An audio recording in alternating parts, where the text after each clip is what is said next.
The Keltharians themselves were confined to their homeworld, their military disbanded, their technology restricted. They would have to earn their place in the new galactic order. In what remained of the Earth system, a memorial colony was established on the largest surviving fragment of humanity's birthworld. Commander Hyun attended the ceremony as the first settlers arrived. An old woman, one of those rescued from Keltharian cryostasis, stood beside her, looking at the new settlement taking shape. "It's not the Earth I remember," she said quietly. "But it's something." Hyun nodded. "It's a beginning."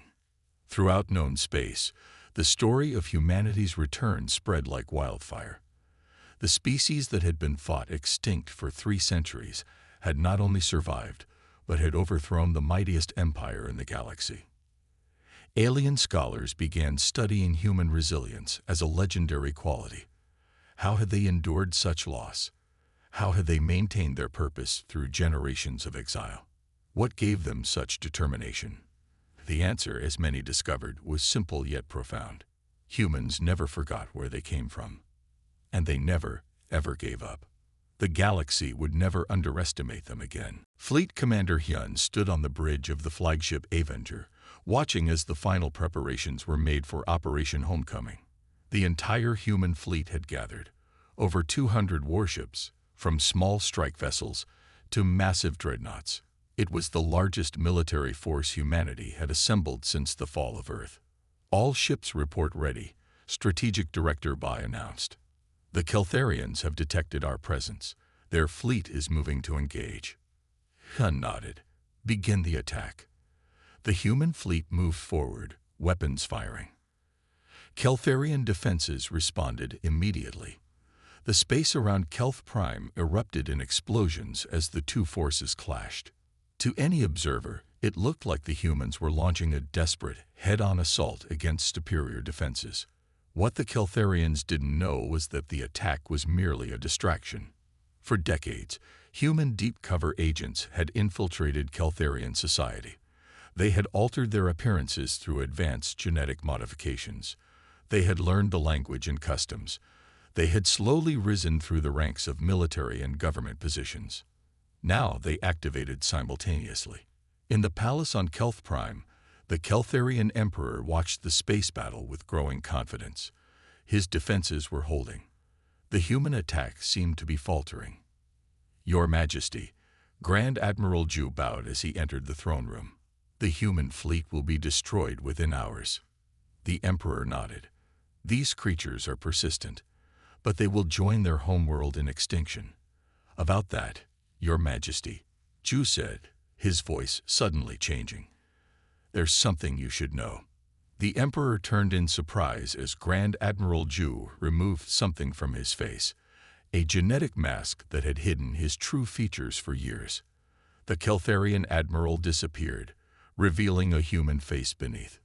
"My name is Grand Admiral Ju of the Human Reclamation Force," he said calmly, "and you've already lost this war." Throughout the palace, similar scenes played out. Royal guards revealed themselves to be humans. Ministers and advisors shed their disguises. Within minutes, the entire Keltharian leadership was in human custody. In orbit, the defensive grid suddenly powered down. Shield generators deactivated. Weapons platforms stopped firing. "The inner teams have succeeded," they reported with satisfaction. "Keltharian command structure has been neutralized." Hyun allowed herself a small smile. "Send the message." Throughout Keltharian space, every communication device received the same transmission: an image of the Keltharian Emperor in custody, and a simple message: "The war is over. The Keltharian Empire has fallen." In the following days, Commander Hyun faced the most difficult decision of her life. The war was won. Humanity had defeated the empire that had destroyed Earth. Now they had to decide what kind of victors they would be. Some military leaders advocated destroying Kelth Prime as Earth had been destroyed, a fitting revenge for centuries of suffering. "We have the weapons," Admiral Moon argued. "We could end their species as they tried to end ours." Others, like Ambassador Mun, argued for mercy. "If we destroy their world, We become what we hated. We must be better than they were. The debate raged for days. Finally, Hyun made her decision. Standing before the captured Keltharian emperor, she spoke words that would be recorded in history books across the galaxy. 300 years ago, your people tried to exterminate mine. You failed. We survived, we returned, and we defeated you. Now we could destroy your world as you destroyed ours. The emperor stared at her with hatred but said nothing. But we choose not to, Hyun continued. Not because we forgive what was done to Earth. We will never forgive that. But because we refuse to become like you. Instead of destruction, humanity established the Terran Protectorate over former Keltharian territories. The empire that had oppressed dozens of species for centuries was dismantled. Each world was given the chance to join the new Galactic Concord, an alliance of free planets with equal rights and representation. The Keltharian orbital platforms opened fire first, followed by their defense fleet. Energy beams and missiles streaked toward the human ships. Most were intercepted by advanced defensive systems. Those that hit their targets caused minimal damage thanks to phase-shifting technology that made the ships partially exist outside normal space. We've been hit, you reported as the Resurrection shuddered slightly. Minor damage to decks 7 through 9. Auto repair systems engage. Return fire, Jin commanded. Target their command centers and weapons platforms only. Avoid civilian areas. The human fleet unleashed weapons technology unseen in the galaxy before. Quantum disruptors tore through Keltharian shields. Phase missiles bypassed defenses entirely, appearing inside target ships. Within 20 minutes, the orbital defenses of Kelthos were reduced to floating debris. First wave of Keltharian reinforcements arriving. Sensor Officer Gu announced. Jin nodded. As expected, deploy the Lazarus ships. 5 medium-sized human vessels moved forward to meet the incoming Keltharian fleet. The enemy concentrated fire on these ships, apparently believing they had found a weakness in the human formation. One by one, the Lazarus ships appeared to break apart under the barrage. The Keltharian commander sent a transmission, his face triumphant. Your ships are no match for our. His words died as the supposedly destroyed human vessels began to reassemble themselves. Metal flowed like liquid, reconnecting broken sections. Systems reignited. Weapons reactivated. Within minutes, the destroyed ships were whole again, and opening fire on the stunned Keltharian fleet. They're breaking formation, Ute reported with satisfaction. Several ships attempting to retreat. Let them go, Jin ordered. We want survivors to spread the word. News of the battle spread quickly across galactic communication channels. The impossible had happened. Humans had returned from extinction, with technology far beyond anything seen before. The Keltharian Empire, already weakened by internal conflicts, faced a nightmare scenario. Similar battles played out across Keltharian space over the following weeks. Human fleets liberated dozens of systems. Species that had suffered under Keltharian rule for generations rose up in support of the human advance. Admiral Tai led the liberation of the Vega system, home to the Norai people who had been enslaved for centuries. The Keltharians are evacuating, his sensor officer reported as the human fleet approached the main Norai world. When Tai's ships reached the planet, they found millions of Norai celebrating in the streets. Their oppressors had fled rather than face human weapons. Your reputation precedes you, Admiral, the Norai leader told Tai during their first meeting. The Keltharians left so quickly they abandoned their own weapons. Not all battles were so easy. At Rigel, the Keltharians mounted a major counteroffensive. They had adapted some of their shields to resist phase weapons, and their newest ships could detect phase-shifting vessels. Commander Kang's battle group found itself surrounded by a Keltharian force 3 times its size. They've adapted faster than expected, Kang noted grimly as his flagship shuddered under enemy fire. Phase shields at 60% and falling. Long-range sensors detecting unusual energy signatures, his science officer reported. They match historical records of the weapons used against Earth. Kang's blood ran cold. Planet killers. They're moving them toward the Vexari homeworld. The battle at Rigel would become the most costly of the war for humanity. 3 ships were lost completely, their Lazarus systems overwhelmed, but the information they gained proved vital. Kang's damaged vessel limped back to the human fleet headquarters. His report to the High Command was brief but alarming. The Keltharians are preparing for a last stand, he concluded. They're gathering their remaining forces at their throne world and deploying planet-killer weapons to threatened systems. They'll destroy their own subject worlds rather than let us liberate them. Admiral Jin looked at the assembled commanders. Then we have no choice. We must strike at their heart before they can deploy these weapons. Prepare for the final battle. The throne world of Kelth Prime glittered like a jewel against the blackness of space. Its orbital defenses were the strongest in the galaxy. Thousands of weapons platforms, shield generators, and battle stations formed an impenetrable barrier around the Keltharian homeworld. Or so they thought. Over the next weeks, more prison facilities were liberated. Each rescue brought more survivors from Earth back to the human fleet. Their stories strengthened the resolve of those born on Sanctuary. The war was no longer just about reclaiming their place in the galaxy. It was about justice for specific crimes against specific people. The Keltharians grew increasingly desperate. Their installations continued to be destroyed by an enemy they couldn't see or track. Their prison facilities were being emptied by unknown forces. Reports of ghost ships flooded their communication channels. The Keltharian High Command finally issued an empire-wide alert. All military forces were ordered to fire on any unidentified vessel, regardless of markings or claimed identity. The order led to several friendly fire incidents, further weakening their already fractured military. The Shadow War culminated at Proxima Station, a major Keltharian military hub. Fleet Commander Hyun led a battle group of 30 human warships in the first open attack of the conflict. All ships, disengage phase shift, Hyun ordered. Let them see us coming. The human fleet materialized seemingly out of nowhere, surrounding the station. Keltharian commanders scrambled to respond, but their ships were scattered and unprepared. Open a channel, Hyun commanded. All frequencies, all languages. The communications officer complied. Channel open, Commander. Hyun stood straight, her eyes fixed on the main view screen showing the Keltharian station. This is Fleet Commander Hyun of the Human Reclamation Force. 300 years ago, you destroyed our homeworld and declared our species extinct. You were wrong. We survived. We rebuilt, and now we have returned. She paused, letting her words sink in.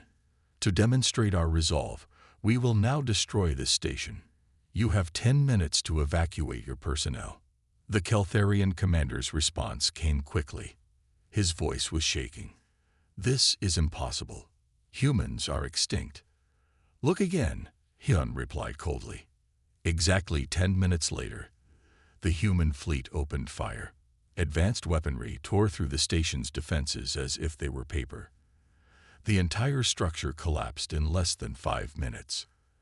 As the human ships prepared to depart, Hyun sent one final message on all frequencies. The Shadow War is over. The real war begins now. Remember us. Throughout Keltharian space, the message was received with disbelief and fear. The impossible had happened. Humanity had returned, and they wanted blood. The massive dreadnought Resurrection dropped out of phase space above the Keltharian fortress world of Kelthos. Behind it came 50 more human warships, their weapons already charged and targeting systems locked on the orbital defenses below. Admiral Jin stood on the command deck, her face calm as she studied the tactical displays. 300 years of preparation had led to this moment. The Shadow War was over. Now humanity would show its true strength. All ships in position, reported Tactical Officer Yu. Keltharian defense grid is activating, but slowly. They weren't expecting us. Deploy the Lazarus ships to the front, Jin ordered. These were humanity's newest weapon, vessels with revolutionary self-repair systems that could reconstruct themselves after apparent destruction. Keltharian transmission coming in, Communications Officer Ion announced. The main screen flickered to life, showing a Keltharian military commander. His scaled face showed a mixture of shock and rage. Unidentified fleet, you have entered restricted Keltharian space. Identify yourselves immediately or be destroyed. Admiral Jin stepped forward. I am Admiral Jin of the Human Reclamation Fleet. We require no permission to reclaim what is ours. The Keltharian's eyes widened. Humans? Impossible. Your empire made a mistake 3 centuries ago, Jin replied coldly. You didn't finish the job. We're here to return the favor. The Keltharian reached for something off-screen, likely an alarm. Jin nodded to Ion, who cut the transmission. They're powering weapons, you reported. Let them fire first, Jin ordered. I want the galaxy to see who started this battle. One piece of information shocked everyone aboard the diplomatic vessel Guardian. The Vexari Council member Jun delivered it personally. We've confirmed reports that there are humans still alive in Keltharian space, Jun said. Ambassador Mund froze. That's impossible. Earth was destroyed. The survivors came with us. Jun shook his head. The Keltharians took prisoners during their attack. Thousands of humans were placed in cryostasis facilities. They're kept as research subjects and museum exhibits. The news spread through the human fleet like wildfire. Their mission had always been to reclaim their place in the galaxy and ensure Keltharian aggression could never threaten them again. Now they had a new purpose: rescue their lost people. Commander Tak, leading the Special Operations Ship Phantom, proposed the first rescue mission. We can infiltrate the facility on Keltharian Station 6. Our intelligence suggests it holds at least 500 humans in stasis. Admiral Du reviewed the plan carefully. This will reveal our presence sooner than we planned. The Keltharians will know something is happening. Tak nodded. Yes, but they won't know what. They'll suspect rival factions or rebellious species. They won't imagine that humans have returned. The mission was approved. As the Phantom prepared to depart, Commander Tak addressed his team. Today, we begin taking back what is ours. Not just territory or revenge, but our own people. The Keltharians think they conquered humanity. We're about to show them how wrong they were. The Keltharian communications relay exploded in a brilliant flash of light. Captain Du watched from the bridge of the stealth ship Whisper as the massive structure collapsed into itself. Within minutes, nothing remained but floating debris. Target neutralized, his tactical officer reported. No witnesses, no distress signal sent. Good, Du nodded with satisfaction. Take us out of the system. Standard exit pattern. The Whisper disappeared into the darkness of space, its phase-shift engines leaving no trace of its presence. This was the 12th successful strike in what Human Command called Operation Ghost. For 3 months, human special forces had been attacking Keltharian military installations throughout their territory. Communications relays, sensor arrays, weapons platforms, anything that could detect or respond to a larger invasion was systematically eliminated. The beauty of the operation was that the Keltharians had no idea who was attacking them. Most blamed rival factions within their own fractured empire.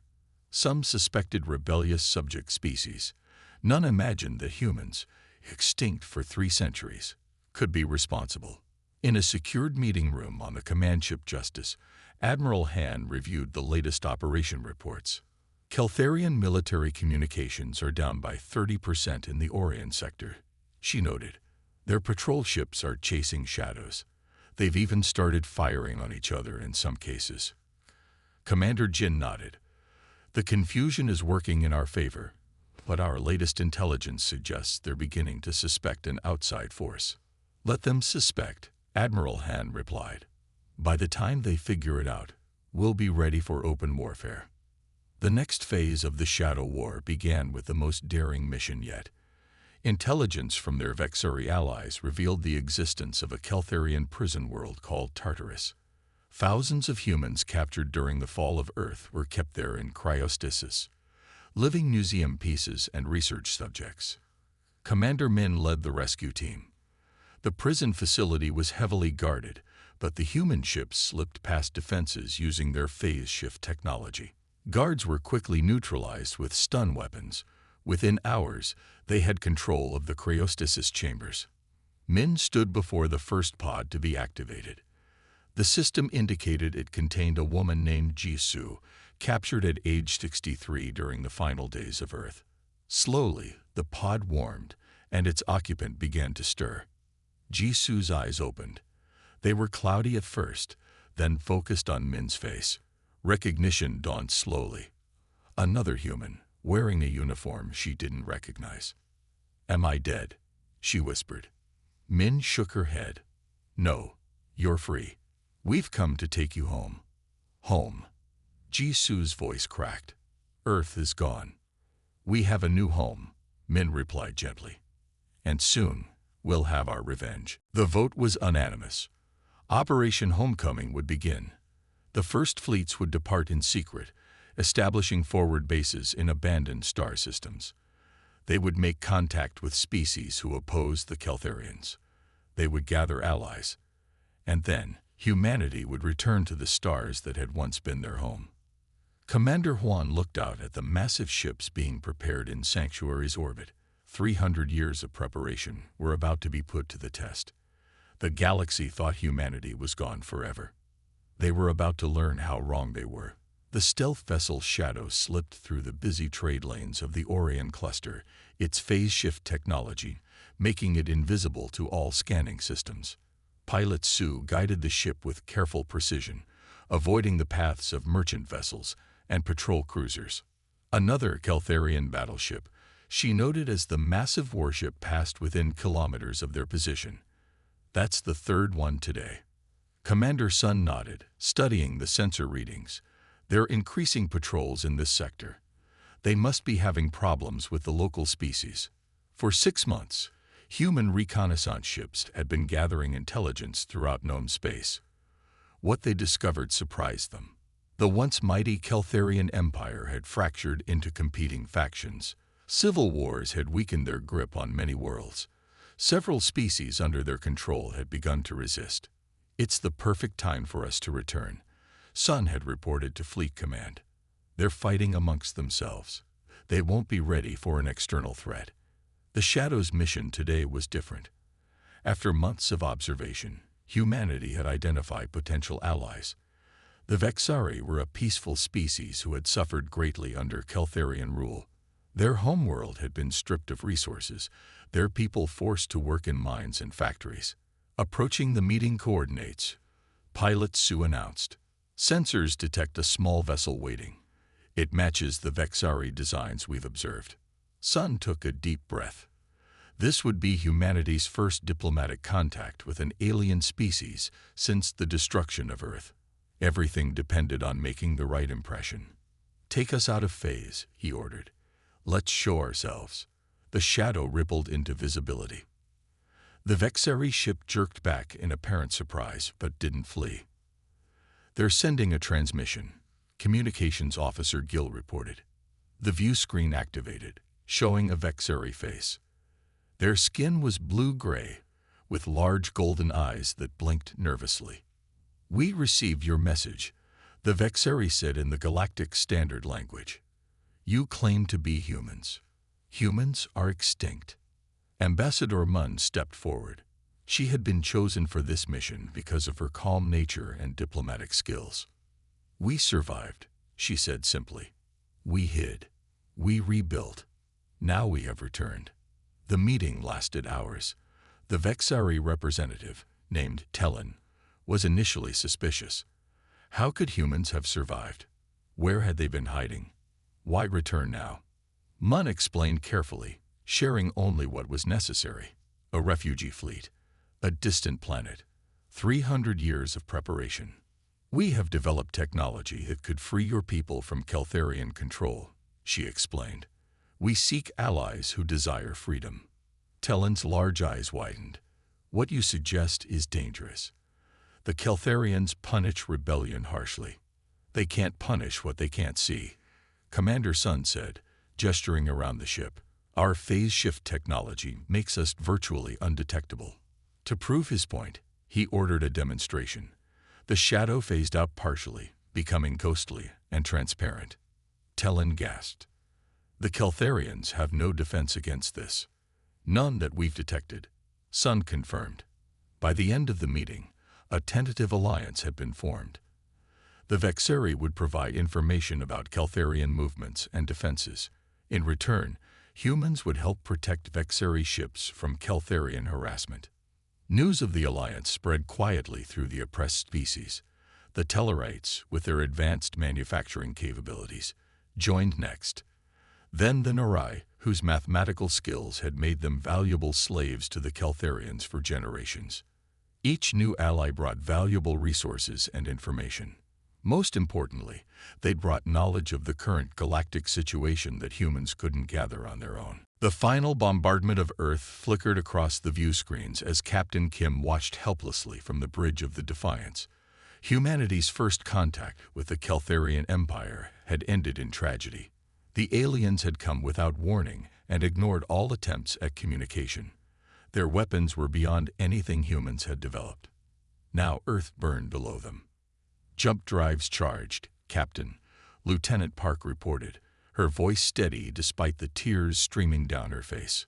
All remaining vessels accounted for, added Commander Lee, pointing to the fleet status display. 17 ships, carrying just over 50,000 survivors. Captain Kim nodded grimly. Activate the experimental wormhole. May our children remember what happened here. The Rakdig human fleet vanished into untested space, leaving behind their homeworld and billions of their kind. The wormhole technology was experimental, designed for exploration, not escape. But they had no choice. When they emerged, they found themselves in an unknown region beyond any charted space. The stars were unfamiliar. They were truly alone. "Where are we?" asked Commander Lee, staring at the navigation displays that showed nothing but question marks. "Far enough, I hope," Captain Kim replied. They discovered a habitable planet within a month. It had clean water, breathable air, and land that could support Earth crops. They named it Sanctuary. The first years were hard.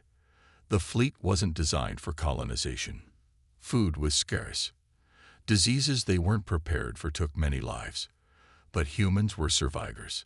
By the 5th year, they had built their first city. By the 10th, they had factories producing necessary equipment. By the 20th, children born on Sanctuary outnumbered those who remembered Earth. Captain Kim, now Admiral Kim, established the Reclamation Council. Their mission was clear: rebuild, remember, and one day return. Every child born on Sanctuary learned Earth's history and the story of the Keltharian attack. Every student trained in both civilian and military skills. "We will not live in fear," Admiral Kim told the first graduating class of the Fleet Academy. "But we will never be unprepared again." As decades passed, humanity focused its technology on defense, stealth, and weapons. Their ships became faster and stronger. Their sensors could detect threats from further away. Their weapons could punch through shields that would have stopped Earth's most powerful missiles. On the 50th anniversary of the exile, Admiral Jun, grandson of Admiral Kim, made a discovery that changed everything. While exploring Sanctuary's small moon, his team found ruins of an ancient alien outpost. The civilization that built it had vanished long ago, but they had left behind their knowledge. "This technology is unlike anything we've ever seen," Admiral Jun reported to the Council. "It could be the key to our return." The ruins contained information about phase shifting, a method that could make ships partially exist outside normal space. Such vessels would be nearly invisible to sensors and extremely difficult to damage. "We could slip past any Keltharian defense," Admiral Jun explained. "We could go home." But returning to Earth wasn't just about having the technology. The humans of Sanctuary needed to know what they would face. Small stealth ships were sent to the edges of known space to gather information. They discovered that the galaxy had changed in their absence. The Keltharian Empire had grown unstable. Internal conflicts had weakened them. Their territory had shrunk as subjected species rebelled on the outer systems. They still controlled Earth's solar system, turning it into a museum of their victory over humanity. 300 years after the exile, Commander Juan, a great-granddaughter of the original fleet officers, stood before the Reclamation Council with a bold proposal. "We are ready," she said. "Our phase shift technology has been perfected. Our ships are stronger than anything the Keltharians have. Most importantly, they believe we are extinct. They won't be prepared for our return." The council chambers fell silent. For generations, this moment had been their dream. Now it was within reach. Admiral Moon, the council leader, stood up. "Our ancestors made a promise. They would not live to see Earth again, but their children would return. We are those children. The time has come to fulfill that promise."